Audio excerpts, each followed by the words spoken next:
Right breaking news చూస్తున్న మహబూబ్ నగర్ జిల్లాలో BRS కు మరో భారీ షాక్ తగిలింది. జిల్లా పరిషత్ చైర్పర్సన్ స్వర్ణ సుధాకర్ రెడ్డి కాంగ్రెస్ పార్టీలో చేరుతున్నట్లు తెలుస్తోంది. గతంలో కాంగ్రెస్ లో ఆమె అమరచింత నుంచి ఎమ్మెల్యేగా గెలుపొందారు. రాష్ట్ర ఏర్పాటు తర్వాత బీఆర్ఎస్ లో చేరారు. బీఆర్ఎస్ లో ఆమె కీలకంగా పనిచేశారు. గతంలో దేవరకద్రలో బీఆర్ఎస్ గెలుపు కోసం ఆమె విశేషంగా కృషి చేశారు.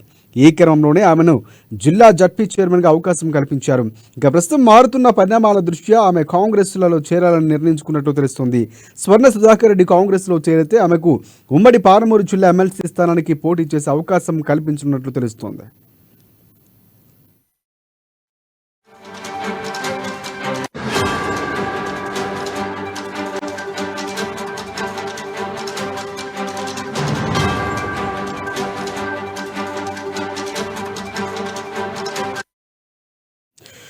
రెడ్ బ్రేకింగ్ న్యూస్ చూస్తున్న మహబూబ్ నగర్ జిల్లాలో బీఆర్ఎస్ కు మరో షాక్ తగిలింది. జిల్లా పరిషత్ చైర్పర్సన్ స్వర్ణ సుధాకర్ రెడ్డి కాంగ్రెస్ లో చేరుతున్నట్లు తెలుస్తోంది.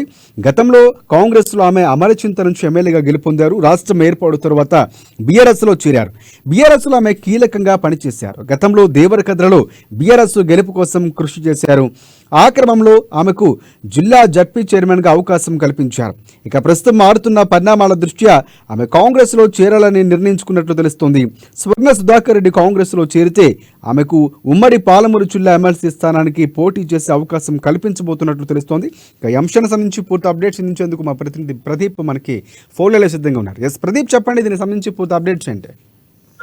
రాజశేఖర్, మహబూబ్నగర్ జిల్లాలో బీఆర్ఎస్ కు షాకుల మీద షాకులు తగులుతున్నాయని చెప్పొచ్చు. అయితే నిన్న మొన్న ప్రధాన ఏదైతే బీఆర్ఎస్ చెందిన నాయకులు కాంగ్రెస్ కు వచ్చిన నేపథ్యంలో నేడు జిల్లా పరిషత్ చైర్మన్ స్వర్ణ సుధాకర్ రెడ్డి సైతం కాంగ్రెస్ పార్టీలో చేరబోతున్నట్టు తెలుస్తా ఉంది. అయితే ఈ రోజు రాష్ట్ర ముఖ్యమంత్రి రేవంత్ రెడ్డి సమక్షంలో కాంగ్రెస్ పార్టీలో చేరబోతున్నట్టు కూడా ఏదైతే స్వర్ణ సుధాకర్ రెడ్డి అనువులు చెప్తున్నటువంటి పరిస్థితి ఉంది. అయితే ఆమె గతంలో అమర్చింత ఎమ్మెల్యేగా పనిచేశారు. అనంతరం మారిన పరిస్థితుల దృష్ట్యా తెలంగాణ రాష్ట్రం ఏర్పడిన తర్వాత 2019లో బీఆర్ఎస్ పార్టీలో చేరి అప్పుడే జరిగిన జిల్లా పరిషత్ ఎన్నికల్లో తన సొంత మండలం చిన్నచింత నుంచి కాకుండా భూత్పూర్ మండలం నుంచి బీఆర్ఎస్ నుండి పోటీ చేసి గెలుపొందారు. దేవరకద్ర మాజీ ఎమ్మెల్యే అల వెంకటేశ్వర రెడ్డి, భూత్పూర్ మండల నాయకులు స్వర్ణ సుధాకర్ రెడ్డి పోటీ చేయించి గెలిపించడంలో కీలక పాత్ర పోషించారు. కేటీఆర్ ఆదేశంతో ఆమె జిల్లా పరిషత్ చైర్పర్సన్ గా కూడా అవకాశం కల్పించారు. ప్రస్తుతం వేగంగా మారుతున్న రాజకీయ పరిస్థితుల్లో భాగంగా ఆమె కాంగ్రెస్ పార్టీకి సొంత గుట్టికి చేరుకోవాలని నిర్ణయానికి వచ్చినట్టు కూడా తెలుస్తా ఉంది. ఈ మేరకు నేడు హైదరాబాద్ లో ముఖ్యమంత్రి సమక్షంలో కూడా కాంగ్రెస్ పార్టీ తీర్థం పుచ్చుకున్నట్టు కూడా మనకు తెలుస్తా ఉంది. అయితే ఉమ్మడి పాలమూరు జిల్లా ఎమ్మెల్సీ స్థానానికి జరిగిన ఉప ఎన్నికల సందర్భంగా జరుగుతున్న పరిణామాలే దీనికి కారణంగా తెలుస్తా ఉంది. అయితే గత సార్వత్రిక ఎన్నికల్లో 12 స్థానాల్లో ఉమ్మడి పాలమూరు జిల్లాలో 12 స్థానాల్లో కాంగ్రెస్ విజయదుందు మోగించిన నేపథ్యంలో అప్పటి నుంచి స్వర్ణ సుధాకర్ రెడ్డి సైతం కొంత స్తబ్దుగా ఉన్నారు. బీఆర్ఎస్ పార్టీలో కొంత ఏదైతే నెలకొన్న రాజకీయ పరిస్థితుల్లో నెలకొన్న తీరు బీఆర్ఎస్ పార్టీ పోకడలు నచ్చక ఆమె కాంగ్రెస్ పార్టీలో చేరాలనుకున్నట్టు కూడా తెలుస్తా ఉంది. ఈ మేరకు గత కొన్ని రోజులుగా తన అనుచరులతో ఏదైతే సంప్రదింపులు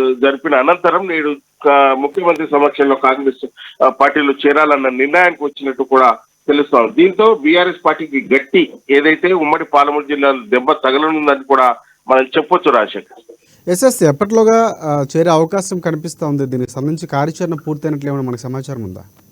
అయితే ఇప్పటికే కాంగ్రెస్ పార్టీలో చేరాలన్న నిర్ణయానికి వచ్చిన ఆమె నిన్ననే హైదరాబాద్ కు వెళ్ళినట్టు, దానికి సంబంధించి రేవంత్ రెడ్డి కూడా సుముఖంగా ఉన్నట్టు, పార్టీలోకి సాధారణంగా ఆహ్వానించినట్టు కూడా మనకు తెలుస్తా ఉంది. ఇప్పటికే గత కొన్ని రోజులుగా కాంగ్రెస్ పార్టీలో ప్రధాన ఏదైతే నాయకులు ఉన్నారో జిల్లాకు సంబంధించిన నాయకులతో సంప్రదింపులు జరిపిన అనంతరం నేరుగా రేవంత్ రెడ్డి సమక్షంలో పార్టీలు చేరాలన్న నిర్ణయానికి వచ్చినట్టు కూడా తెలుస్తా ఉంది. ఈ మేరకు గత వారం 10 రోజుల నుంచి స్వర్ణ సుధాకర్ రెడ్డి సంప్రదింపులు జరుపుతున్నట్టు కూడా మనకు తెలుస్తా ఉంది. ఈ మేరకు రేవంత్ రెడ్డి సుముఖంగా ఉండటంతో రేవంత్ రెడ్డి సమక్షంలోనే కాంగ్రెస్ పార్టీలో చేరాలన్న నిర్ణయానికి వచ్చినట్టు, నేడు కాంగ్రెస్ పార్టీలో చేరబోతున్నట్టు కూడా మనకు తెలుస్తా ఉంది. రాశి right right thanks for updates Pradeep. మొత్తానికి గేట్లు తెరిచామనగానే వరుసగా నేతలు అందరూ వస్తున్నటువంటి పరిస్థితి కనిపిస్తుంది. కాంగ్రెస్ పార్టీలో వరుస చేరికలు ఊపందుకున్నాయని చెప్పొచ్చు.